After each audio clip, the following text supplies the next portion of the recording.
Quem não lembra, bota na tela. Põe na tela, meu irmão! MBL, por que vocês não apoiam o delegado da Cunha?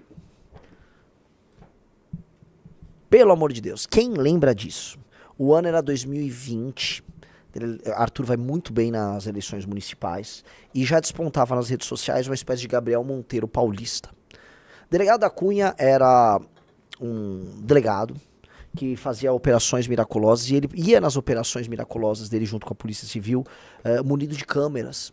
E munido de câmeras Mendes e uma equipe de filmagem e contava a história de combate ao crime com um tom, vamos dizer, meio heróico ali, né? 2021, ele propõe ser candidato ao governo do estado de São Paulo. E os nossos seguidores, à época, chegaram numa certeza. MBL, hora de se unir com o delegado da Cunha. Hora de se unir. A gente reparava que era tudo muito estranho. O delegado da Cunha, ele era sabonete conosco, era sabonete com os bolsões, ele era sabonete com todo mundo. Puta de um sabonetaço, tá? O Eduardo Souza, nessa época, eu comecei a acompanhar as lives. O Thiago mandou, errei feio. Ai, unam-se ao delegado da Cunha.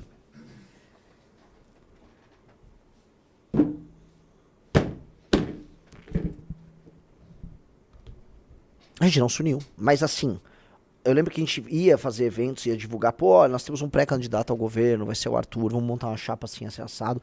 Cadê o delegado da Cunha? Unam-se ao delegado. Unam-se ao delegado da Cunha. Ó, o Luiz Quiminazo, na época eu achava ele maneiro também. Cara, errei feio, tem até foto com ele, o Cauã Ruiz mandou. Cuidado com esse sobrenome aí, né? Cara, olha, foi complicado. Foi complicado.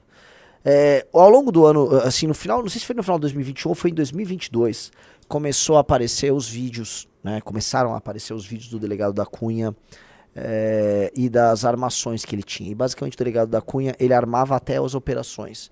E aí houve aquela história famosa de um sujeito que estava num cativeiro. Ele é resgatado pela polícia do cativeiro. Aí o delegado da Cunha chega depois com as imagens e fala: cara, eu não consegui o take, deu retirando o cara do cativeiro. Aí eles pegam o sujeito que foi vítima de um sequestro, devolvem ele para o cativeiro, recolocam ele no cativeiro, só para ele fazer a famosa cena que virou um meme das nossas lives por muito tempo, que era o polícia, pá! E ele abria com a perna, dava um chute na porta e heroicamente resgatava o cara, tudo fingido. Deu uma merda pra ele, merda jurídica e tal. Não, no fim não acontece nada, né? Estamos no Brasil, nada acontece, feijoada.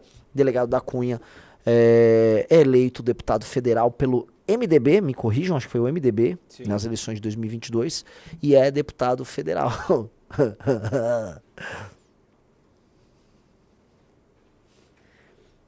O Carlos mandou: quem não acreditou no da Cunha não viveu. Cara, fomos instados a apoiar o delegado da Cunha, tá?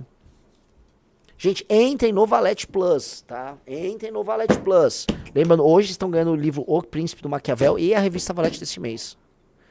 Ó, o Luan Quiminazo, na época eu não acompanhava o MBL, mas gostava do da Cunha, errei 2 vezes. Cara. Tô comentando aqui que são histórias, não são sobre vários... O MBL errou vários... Sim, o MBL manteve o Fernando Holliday. Eu posso listar aqui vários erros do MBL. E erros que a gente não teve nem pressão das pessoas pra tirar. Por exemplo, o João Bétega. É um erro meu. Eu deveria ter percebido antes que ia dar merda. Os sinais estavam ficando claros e eu ignorei os sinais. Eu errei na demora com o Fernando Holliday. Sim, o Holliday, até no livro do impeachment tem um episódio que mostra como o Holliday era claudicante em fazer as coisas. A gente sabia, o Rizzo vai se lembrar como o Holliday era vagabundo pra trabalhar. Sim. O Holliday era um tremendo vagabundo. O Holliday, na campanha, ele fazia tipo greve contra a própria campanha. Ele ficava dormindo e se trancava para as pessoas não conseguirem falar com ele, não atendia telefone. Ele fazia birra. O Holliday era o Holliday, assim, por mais que ele veio de baixo, mimado como se fosse um príncipezinho. Muito mimado, a gente não percebia. O Holliday falava mal da gente pelas costas. O Holliday tentava fazer sublevação. O Holliday tentou, numa época no mandato dele, ele era tão retardado que ele começou a querer criar. Então, ele tinha uma mentalidade esquerdista. Então ele queria fazer uma espécie de justiça social no gabinete Então ele começou a querer pegar pessoas que eram de origem mais humilde, mas que tinham posições mais humildes. Falou, não, eu vou subir muito o salário deles, porque eles são meus amigos. Tipo, basicamente quem puxasse o saco dele, ele aumentava o salário e ficava bravo. A gente falava assim, ó, você tá criando estímulos completamente perversos no gabinete. Ele era um cara muito tosco, mas a gente ficou tentando manter, né? Então, assim, erros dessa natureza existem e eu não tenho problema nenhum em pedir desculpas. Por exemplo, do Bétega. Peço desculpas a todos que votaram no Bétega. Entendeu? Então, erros que a gente cometeu, concretos, eu vou pedir desculpa. Esses aqui, eu tô fazendo o contrário. Tô falando, cara, vezes que a galera falou, vocês erraram, eu falei, ó, não tô errado aqui. Não tô errado. Tá? Um cara mandou Mona Estrela. Igor Almeida me falou, explica essa questão do garçom reaça. Qual questão do garçom reaça? Ele mandou uma pergunta aqui. O Ademar Guerreiro falou, eu estava aqui também, mas nunca nem saí. Bolsonaro sempre foi picareta, avisei o quanto pôde, mas ninguém queria escutar na época. É verdade. Um cara mandou, ainda bem que eu votei no Farrur.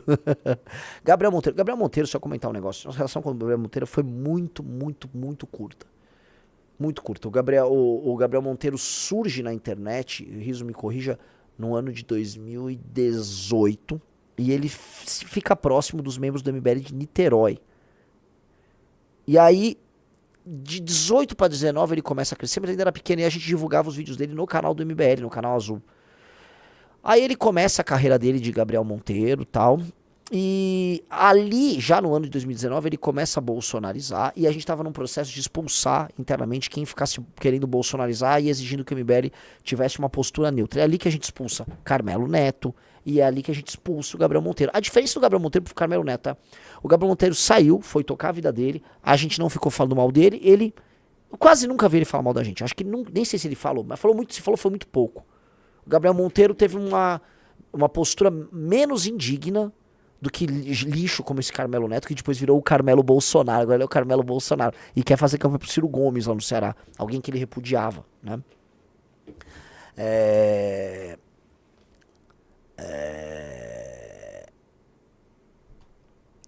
Enfim, grandes tempos. Carmelo Neto foi do MBL nesse período. Então a gente fez uma limpa de várias pessoas em 2019. Vamos pra próxima, Riso? Vamos.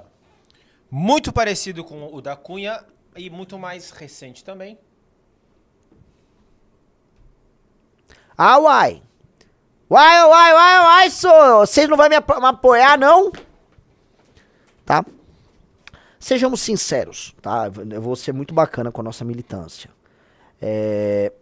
Não houve uma pressão gigantesca, isso foi muito ano passado, para que nós apoiássemos o Pablo Henrique Costa Marçal. Houve alguma pressão, mas ela foi muito menor, e ela foi uma pressão muito mais nas redes sociais dos nossos porta-vozes dos candidatos que, por exemplo, aqui no YouTube. Já no ano de 2024, havia no seio do MBL, especialmente no universo das lives, do público militante, lembrando que em 2024 nós já estávamos no processo de construção do nosso próprio partido, havia já um espírito de corpo muito maior. Então, o problema que nós passamos com o Bolsonaro em 2017, 2018, delegado da Cunha, foram muito maiores, esses problemas, do que o problema com o Pablo Marçal. Mas houve, da parte dos nossos candidatos, uma pressão sobre eles, sim. Tá? A Amanda poderia ter... o que eu quero colocar? Se a Amanda apoiasse o Pablo Marçal, pelo tamanho da Amanda, pelo tamanho de redes que a Amanda tinha e tem hoje, isso está comprovado pelo mandato dela, tranquilamente a Amanda teria mais de 100 mil votos. Um exemplo é o Rubinho Nunes, que era bem menor do que a Amanda em redes, é um político convencional ali, e ele fez coisa de 100 mil votos só por apoiar o Pablo Marçal. Paralelamente, o Renato, né, ele teria menos votos. O Renato, acho que, enfim, ele teve uma campanha mais difícil e tal. Acho que ele teve muitos erros na campanha dele em termos de estratégia. Mas o Renato, se apoiasse o Pablo Marçal dentro da União Brasil, ele teria subido, assim, subido muito a votação dele e muito possivelmente entraria. Muito possivelmente ele ganharia a eleição para vereador.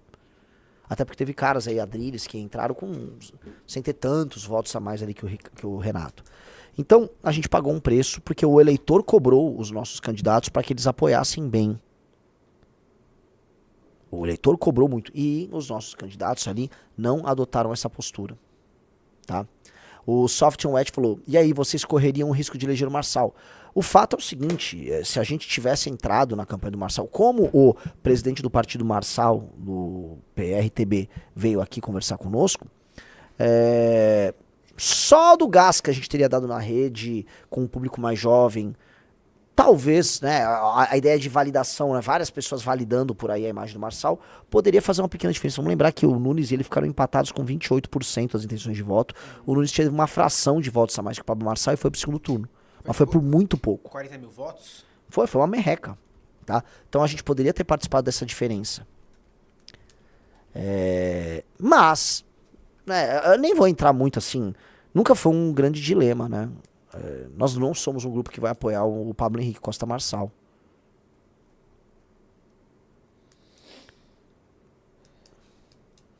Isso é bem claro, tá? Renato, vamos lá. O único erro bem bobo que eu lembro de vocês cometerem foi em defender o Costenaro quando ele xingou a Spectro na live. É espírito de corpo, cara. O Costenaro tava fazendo uma defesa do grupo e a gente fez uma defesa dele. Que é o que eu tenho, cara. Às vezes, cara, espírito de corpo você tem que ter. E não vou recriminar nem ele, nem a nós por isso. Pessoal, like na live, se inscreva no canal. Quer ir pro próximo já? Vamos. O chat acha que a gente errou ou que a gente acertou? Essa altura do campeonato, perguntar isso do Pablo Marçal já tá meio... Sim.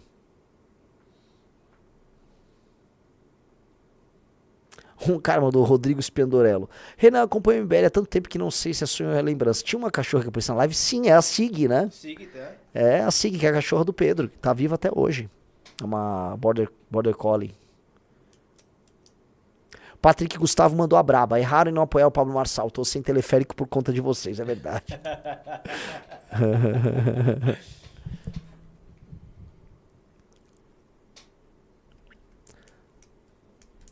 O Wallace Nascimento falou que o nosso próximo erro é não apoiar o Tarcísio em 26. Pois é, amigos. A gente tá construindo teoria, uma produção de papers sobre o Centrão, um livro para ser publicado na editora do Centrão. Estamos vendo a grande coalizão do Centrão para administrar o Brasil, com o apoio do STF e tudo. Na verdade, a gente teve alguns grandes acordões no Brasil. Um dos maiores foi a recolocação do Lula após a destruição da Lava Jato. E agora nós temos um grande acordão, que é a eleição do Tarcísio, e o MBL tem que apoiar o Tarcísio. Não, apoie o poder. Se submetam, monte um partido justamente para ser um vassalo. Imagina que tesão. Um cara coletou ficha, partido missão, para apoiar o PP, o União Brasil, o Pepune, o República. Pô, que tesão, hein? É, rapaz.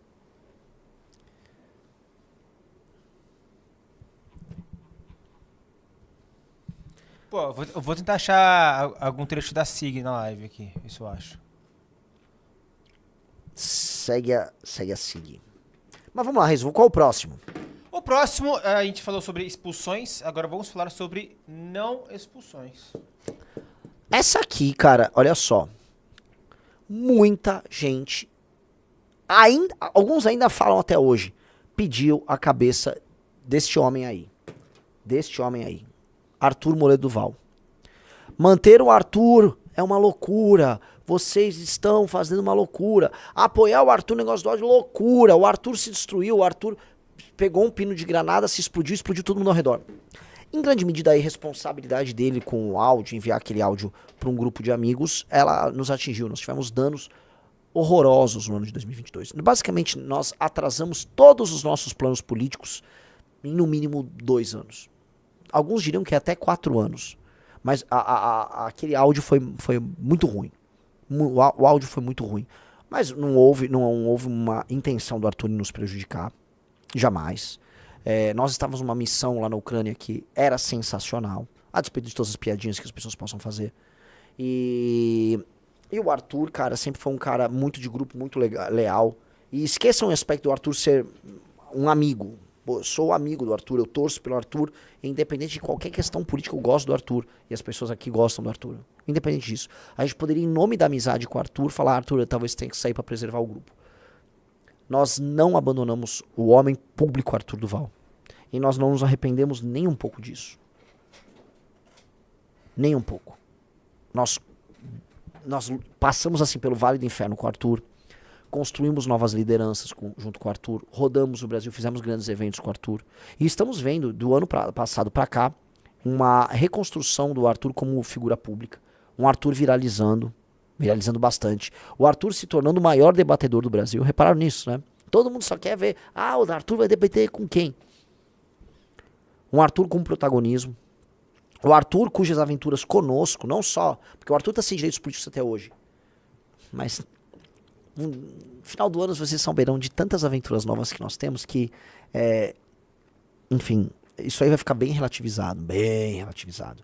Um Arthur fundamental para a montagem do partido, Arthur cuja família e ele participaram de, assim, um trabalho gigantesco para obter doação, obtiveram grandes doações para a gente montar o partido, tá? Então, uma das pressões foi assim, tire o Arthur. E a gente teve quase, né, uma chantagem de um vagabundo, né, de um youtuber vagabundo, alguns dirão um youtuber travequeiro, mas um youtuber vagabundo, que ficou nos chantageando, né, na linha tipo, né, se tirar o Arthur, né, nunca vamos tirar o Arthur, a não ser que naturalmente o Arthur nos trai, o Arthur roube, não é o caso, né, então não vamos fazer isso, não fizemos e não há arrependimento algum nessa história, tá? O Arthur é muito argiloso. E eu acho que foi muito bom, foi muito importante para nós como grupo defendermos o Arthur Duval. Nós mostramos um espírito de corpo ali naquela luta, naquele processo único, ímpar. Aquilo nos formou como grupo. Defender o Arthur Duval, porque o MBL sempre foi um grupo, e o Arthur sempre foi o maior expoente disso. Tanto que o slogan do Arthur era o quê? Era o quê? Vamos questionar? Tudo. Ele era o questionador. E para ser o questionador, você não pode cometer nenhum erro. E no debate público existem erros e erros. Né? No Brasil, o país é um país muito louco. Uma declaração como a do Arthur gera uma cassação, enquanto um cara roubar não gera. Né? Esse é um país completamente insano e maluco. As pessoas nem têm mais ordem de prioridade nas coisas. As pessoas vivem realmente o escândalo do dia. Qual é o escândalo do dia? Qual é a fofoca do dia? E o Arthur era esse cara, né? Então ele, é o cara mais econômico, é o cara mais isso, é o cara mais aquilo. Pois bem, Arthur Moledo Duval cai atirando lá na Lespe e passa o recado pra galera, olha, essa é uma das primeiras vezes que o Movimento Brasil Livre, ele vai apenas apanhar. E sequer vai ter uma vitória moral aqui. Porque quando a gente apanhou e caiu atirando contra os Bolsonaro no cancelamento de 2019, havia uma sensação de que nós estamos certos e a história vai mostrar que nós estamos certos. E a história mostrou. A história mostrou que fazer oposição contra o Jair Bolsonaro era a coisa mais certa que os verdadeiros homens que vão escrever seu nome na história podem fazer. O Bolsonaro fez um governo merda, o Bolsonaro se destruiu. Já na questão do áudio, a história não vai nos dizer assim, essa foi a decisão mais incrível. Não, assim, o Arthur não devia ter soltado aquele áudio. Ponto. Mas nós não vamos abandonar o Arthur. Isso me lembra muito aquele episódio, que vocês têm que pegar isso como referência, a postura do Capitão América contra o Homem de Ferro na Guerra Civil do Avengers. Porque, veja, o Bucky, que foi defendido pelo Capitão América, ele causou dor e ele ferrou com a família do Tony Stark. Vocês vão lembrar, né? O Bucky, ele era meio, nem sei se era algum tipo de manipulação. Ele sofreu uma lavagem cerebral e ele era um assassino profissional, além de ter super força com o braço dele. E ele matou os pais do Tony Stark. O Tony Stark descobre isso e o Tony Stark quer vingança. E o Tony Stark, sejamos claros, com ou sem lavagem cerebral, o Tony Stark tinha todo o direito a ter a vingança dele. Paralelamente, o Capitão América falou, ele é meu amigo. Olha, ele estava sob lavagem cerebral e eu vou defender o meu amigo porque no fim do dia ele é meu amigo. E 2, eu sei que ele não é aquilo. E aquilo ficava ressoando muito na minha cabeça, porque era o lance da caneca, que eu fiquei muito mal, me zoaram demais. Eu saí na imprensa, assim, eu viralizei muito com o lance da caneca. Eu tenho, acho, o Meteoro, vários sites tem, assim, centenas de milhares, a gente teve milhões de views me zoando com o lance da caneca. E aquilo era o seguinte, cara, o Arthur não é o cara do áudio. E ele é meu amigo e eu vou defender o Arthur. Mas, porra, isso vai soar. Foda-se que for soar. Foda-se que for soar. Vamos defender o Arthur. E aquilo, cara, tornou o MBL um grupo muito melhor. E tornou nosso time muito superior. E essa é a real. Nós nos tornamos melhores, nós nos tornamos um grupo superior. Tá? E assim, não acho até hoje, assim, é meio óbvio que nós não erramos nisso, e fico muito feliz, mas vocês podem agora opinar. Acertamos em manter o Arthur ou erramos em manter o Arthur? Pra mim é muito óbvio que acertamos.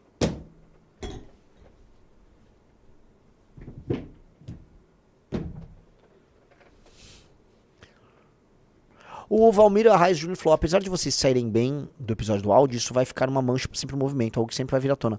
Dane-se. Você imagina que num país, meus amigos, num país em que existe a sexualização precoce de crianças, que tem baile funk acontecendo, tem criança, tem menor de idade indo pro baile funk, é concreto. E a imprensa faz assim, ficar horrorizado com um áudio de um cara que foi fazer ajuda humanitária, produzir um documentário contestando a versão do governo federal e do opositor, que era o Lula, que ambos eram pró-Rússia à época, que isto é mais grave. Falar isso é obviamente uma nação de pessoas malucas, ainda mais, e vamos lembrar, vamos contextualizar, porque essa viagem aconteceu durante o carnaval. As pessoas estavam no meio de uma putaria generalizada num país chamado Brasil, num resto de verão ali, fazendo sexo na rua e horrorizadas com um áudio. Isso é de uma hipocrisia. Então lá vai ficar uma mancha, puta, vai de com mancha mesmo. E outra coisa, se você pretende fazer alguma coisa na vida, cara, você vai ficar manchado, você vai se machucar no processo. Se preocupar mais em parecer limpinho e não em ser limpo e não em ser concreto, novamente quem quer ter uma perspectiva estética e não uma perspectiva concreta da realidade. É isso. Tá? Os caras estão zoando, Arthur não tem um córtex pré-frontal.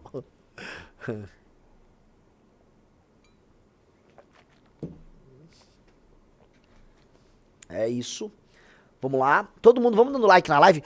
Ô, Riso, essa live começou meio flop, mas ela foi pegando, você reparou? Tá engatando, igual Tá engatando, tá chegando. Vamos buscar 7.000 pessoas. Todo mundo, cara, energia, like na live. Já tá com 6.500 pessoas. Vamos todo mundo dar like.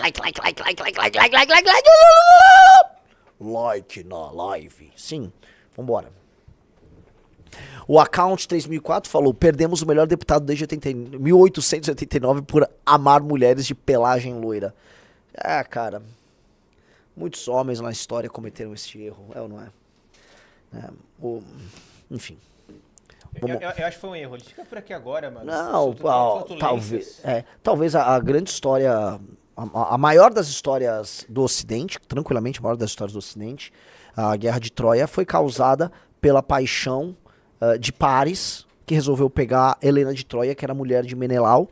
E Helena de Troia, se eu não me engano, era retratada como uma mulher alva e loira, tá? Se nós, no filme Troia, eles botaram uma atriz loira, mas se eu não me engano, a Helena de Troia era loira. O que, né, nos coloca assim, Arthur Duval é o Paris que levou por conta de uma loira destruição para sua cidadela aqui. Né? Você iria numa guerra com essa moça? Hã? Você iria para uma guerra? Vocês não iriam à guerra por essa mulher? Aí todo mundo iria, né? Todo mundo iria.